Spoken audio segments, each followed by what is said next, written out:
هنالك دعا زكريا ربه قال رب هب لي من لدنك ذرية طيبة إنك سميع الدعاء. فنادته الملائكة وهو قائم يصلي في المحراب أن الله يبشرك بيحيى مصدقا بكلمة من الله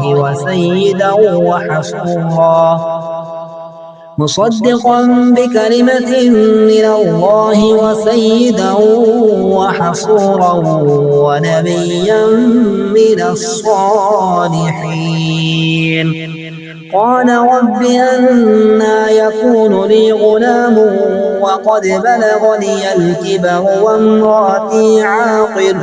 قال كذلك الله يفعل ما يشاء. قال رب اجعل لي آية.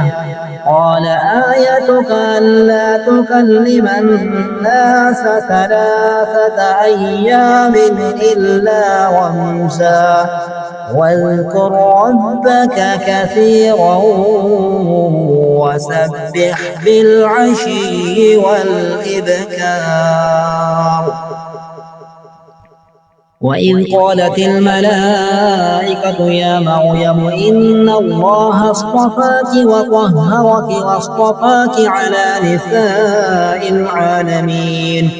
يا مريم اقنتي لربك واسجدي واركعي مع الراكعين. ذلك من أنباء الغيب نوحيه إليك وما كنت لديهم إذ يلقون أقلامهم أيهم يكفل مريم وما كنت لديهم إذ يختصمون.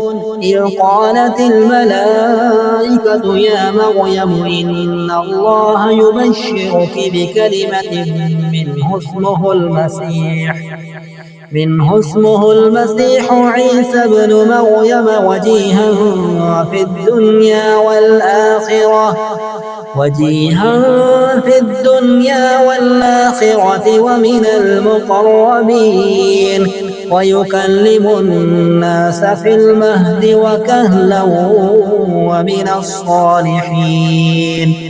قالت رب أنى يكون لي ولد ولم يمسسني بشر. قال كذلك الله يخلق ما يشاء. إذا قضى أمرا فإنما يقول له كن فيكون.